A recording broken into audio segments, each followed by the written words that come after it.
O legado da gentileza, o passaporte verde e amarelo em Honolulu. O problema era um homem que havia fechado as portas para todos os sul-americanos, incluindo os brasileiros. Trabalhando no aeroporto de Honolulu, ele encontrou um casal de idosos brasileiros que eram completamente diferentes do estereótipo que ele carregava. O que havia de tão especial naquele casal que o fez mudar de convicção? Vamos dar uma olhada. Com seu céu azul infinito e águas cristalinas, o Havaí é o lugar dos sonhos que muitos desejam visitar ao menos uma vez na vida. Como porta de entrada, o Aeroporto Internacional de Honolulu fervilha o ano todo com passageiros ansiosos. O local é repleto de sorrisos e vozes alegres, o prelúdio do paraíso. No entanto, em contraste com essa harmonia, o clima na área de imigração torna-se subitamente tenso. Aqui é o portão para o paraíso, mas também a fortaleza da segurança nacional. Os oficiais examinam cada visitante com olhares afiados. Você sabia que no ranking de passaportes de 2024, o passaporte brasileiro goza de grande prestígio, permitindo acesso sem visto a mais de 170 países e territórios?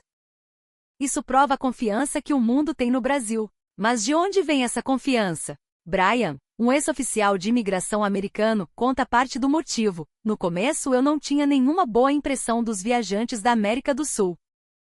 Particularmente, grandes grupos que vinham de certas regiões eram barulhentos, furavam filas e jogavam lixo no chão. O conselho de Richard, um oficial veterano, reforçava o preconceito: não baixe a guarda. Aquela gente é problemática. O dia da tempestade decisiva estava próximo. No auge do verão, o calor em Honolulu era sufocante mesmo com o ar-condicionado. A área de imigração tornou-se um espaço caótico. Brian, ainda novato, nunca tinha visto nada igual. Ele queria ser cuidadoso, mas a realidade era uma linha de montagem. As ordens eram claras: seja rápido e preciso. Nesse momento ele notou um grupo barulhento se aproximando. Gritos de crianças e vozes altas ecoavam. Eles ignoravam as filas, abriam pacotes de salgadinhos e sentavam no chão. Parecia mais um mercado do que uma zona de segurança. Um homem de meia-idade chegou ao balcão e jogou o passaporte como se fosse lixo. Brian perguntou o propósito da viagem, mas o homem apenas continuou conversando com os amigos, ignorando-o propositalmente. Brian sentiu o seu senso de dever ser substituído por uma profunda irritação. Ao lado, Richard atendia aos passageiros de forma mecânica, sem emoção. Brian olhou para o colega, que balançou a cabeça como se dissesse: não adianta, eles são assim. Naquele instante, a crença de Brian em tratar todos com sinceridade quebrou. O preconceito se enraizou. Ainda assim, Brian tentava manter o orgulho profissional. Ele decidiu não ser frio como Richard. Ele devolveu o passaporte ao homem barulhento e disse com firmeza: não posso deixá-lo passar até que responda às perguntas. O silêncio foi quebrado por gritos. Você está tentando me atrasar? Me deixe passar agora. O homem, que fingia não entender, gritou em um inglês fluente e agressivo. Brian ficou chocado com a má-fé. O grupo começou a protestar, ameaçando reclamar com agências de viagem e filmando com celulares. Alguns tentaram invadir a área restrita. Foi necessário chamar reforços para conter o tumulto. Após a confusão, Brian estava exausto, com seus ideais despedaçados. Quando chamou o próximo passageiro, um casal brasileiro se aproximou. Brian imediatamente ficou em alerta com a expressão rígida. Boa tarde, senhor oficial. Por favor. As vozes eram incrivelmente calmas e gentis. O casal acenou com a cabeça e entregou os passaportes com as duas mãos, de forma respeitosa. Brian ficou mudo. Aquele comportamento era o oposto da tempestade anterior. Ao olhar a capa, viu as letras douradas: Passaporte Mercosul, República Federativa do Brasil. Aquela quietude fez o caos anterior parecer um sonho. Brian se perguntou: será que é uma encenação? O preconceito não morre fácil. Ele perguntou com um tom ríspido: qual o propósito da visita? Estamos em lua de mel de bodas de ouro, respondeu o marido com uma voz confiante e serena. Tem como provar? Temos muitos casos de imigração ilegal por casamento falso, disse Brian, de forma nada amigável. Qualquer um ficaria ofendido, mas o casal apenas sorriu um para o outro.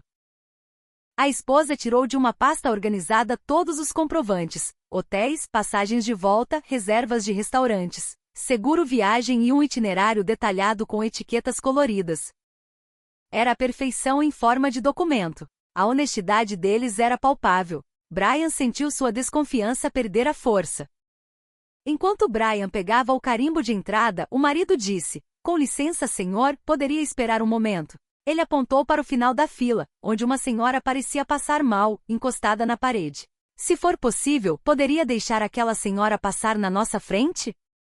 Brian sentiu um choque. Ver alguém abrir mão do próprio benefício para ajudar um estranho era algo que ele raramente via. "É contra as regras, não posso fazer isso", respondeu Brian, mas o casal não mostrou insatisfação. Apenas agradeceram pela atenção. Brian não conseguia mais vê-los apenas como passageiros. Ele carimbou os passaportes com as mãos trêmulas. Ao devolver, o Sr. Silva, o marido, virou-se e pegou uma caneta que estava no chão, uma caneta que Brian havia derrubado durante a confusão com o grupo anterior. Ele limpou a poeira e entregou a Brian com as duas mãos. "Aqui o senhor deixou cair." Aquelas palavras ecoaram no coração de Brian. Ele entendeu que para eles aquilo não era um esforço, era apenas o que significa ser humano. Richard, o veterano, tocou no ombro de Brian. "Surpreso? Isso é a verdadeira cordialidade brasileira." Richard explicou que enquanto alguns focam apenas em direitos individuais, o brasileiro educado tem o conceito de gentileza gera gentileza. Eles buscam a harmonia do todo antes da conveniência própria. Brian sentiu vergonha de sua ignorância. Ele percebeu que não podia colocar todos os sul-americanos no mesmo saco. Aquela caneta tornou-se o tesouro de Brian, um amuleto que ele guardou por anos. A partir daquele dia sua atitude mudou. Sempre que via o passaporte verde de um brasileiro, ele se endireitava e dizia com um sorriso sincero: "Aloha, bem-vindos ao Havaí." Com os anos, Brian percebeu que aquele casal não era uma exceção. Enquanto alguns grupos causavam desordem, os brasileiros educados restauravam a paz. Eles eram silenciosos, organizados e sempre terminavam com um "muito obrigado." Brian aposentou-se, mas nunca esqueceu. Ele decidiu escrever sua experiência em um blog de viagens anonimamente com o título "Anjos no Paraíso." O texto viralizou. Comentários do mundo todo surgiram. "No meu hotel, os brasileiros são os melhores hóspedes, eles deixam o quarto mais limpo do que encontraram. Sempre deixam uma nota de agradecimento." Uma camareira de São Francisco comentou: "Chamamos os brasileiros educados de anjos. Eles separam o lixo e são extremamente gratos." Um guia na Alemanha disse: "Quando vejo brasileiros na lista, sei que será um dia maravilhoso. Eles respeitam o guia e a história." Esse respeito mundial é o que realmente coloca o passaporte brasileiro no topo. Os 170 países isentos de visto não são apenas política externa. São o resultado de milhões de pequenos atos de cidadania de brasileiros anônimos ao redor do mundo. A honestidade, a pontualidade, a limpeza e a gratidão são os verdadeiros tesouros de uma nação. A história de Brian tornou-se um exemplo de como a virtude invisível de um povo pode mudar o mundo. O que você achou dessa história hoje? Obrigado pela leitura.